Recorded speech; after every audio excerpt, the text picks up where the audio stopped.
Bible कहती है कि यीशु को क्रूस पर चढ़ाने के पहले उसे कोड़े मारे गए थे।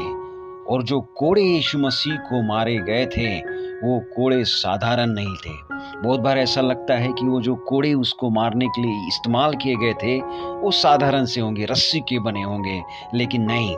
वो जो कोड़े रोमन सल्तनत के समय में बनाए जाते थे वो चमड़े के बनाए जाते थे। और उसकी अगर प्रोसेस अगर आप देखो तो आप अचंभित रह जाओगे। जो कोड़े यीशु मसीह के लिए इस्तेमाल किए गए थे वो कोड़े थे जो बड़े से बड़े क्रिमिनल के लिए, जो कत्लेआम करते थे, हत्या करते थे, उन लोगों के लिए इस्तेमाल किए जाते थे, पनिशमेंट देने के लिए। और वही सेम कोड़े यीशु मसीह के लिए भी इस्तेमाल किए गए थे। वो कोड़े बनाने के लिए जानवरों के मांस के रबर बनाए जाते थे। ऐसे लंबे लंबे रबर के टुकड़े काटे जाते थे और उनको एक साथ जोड़ा जाता था।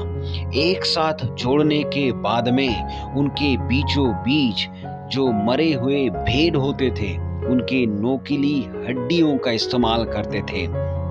हड्डियों के साथ में जो नोकीले पत्थर होते थे उन नोकीले पत्थरों का भी इस्तेमाल कोड़े बनाते समय किया जाता था। उसी के साथ में दाखरस के जो कुंड होते थे जहाँ पर दाखरस बनाया जाता था वो पुराने होने के बाद में टूट जाते थे। वो कुंड के बारीक बारीक टुकड़े भी उस कोड़ों में लगाए जाते थे।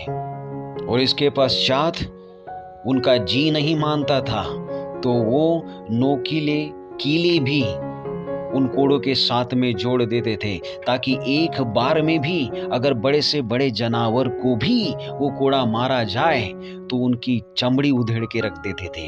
इतने डेंजर वो रोमी सल्तनत के कोड़े थे जो यीशु मसीह के लिए इस्तेमाल किए गए थे। बाइबल कहती है कि यीशु मसीह को 39 कोड़े मारे गए थे क्रूस पर लटकाने के पहले।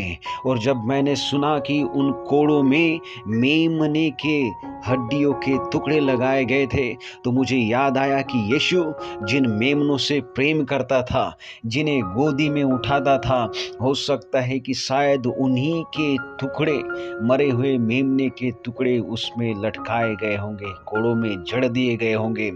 जिन पत्थरों को यीशु मसीह रोटी बना सकता था उन पत्थरों के टुकड़े भी उस चाबुक में, उस कोड़े में लगवाए गए होंगे।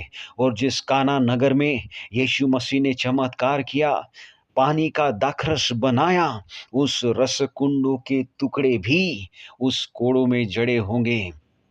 जिनसे यीशु मसीह ने प्रेम किया, जहाँ पर चमत्कार किया, जिन मेंढों को अपने गोदी में उठाया, उन्होंने ही अंत में यीशु मसीह के बदन से रक्त बहाने के लिए सहारा और मदद किया।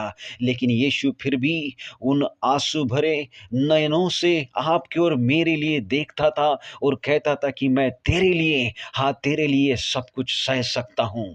यीशु मसीह को दर्द तो होता था, यीशु मसीह की यातनाएं होती थी, उसकी आंखों से आंसू भी निकलता था, लेकिन उसके बीच भी वो आपके और मेरे चेहरे को अपने निगाहों के सामने देखकर कहता होगा कि ये जो कुछ भी मैं कर रहा हूँ ये तेरे लिए कर रहा हूँ, ताकि तुझे ये ताड़ना ना मिले।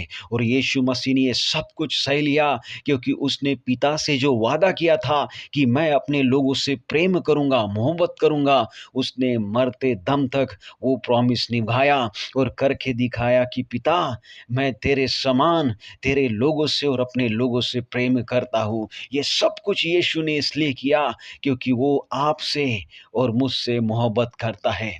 उसके बदन से निकलने वाला हर एक लहू इस बात की गवाही देता है कि वो आपसे और मुझसे मोहब्बत करता है। उसके शरीर पर पड़ने वाले हरे कोड़े और उसकी चीख इस बात की गवाही देता है कि वो आपसे और मुझसे मोहब्बत करता है। प्रभु करे कि जो मोहब्बत उसने हमसे किया हम भी उसे उसी मोहब्बत से प्यार करें और उसका दीदार करें। प्रभु आपको आशीष दे।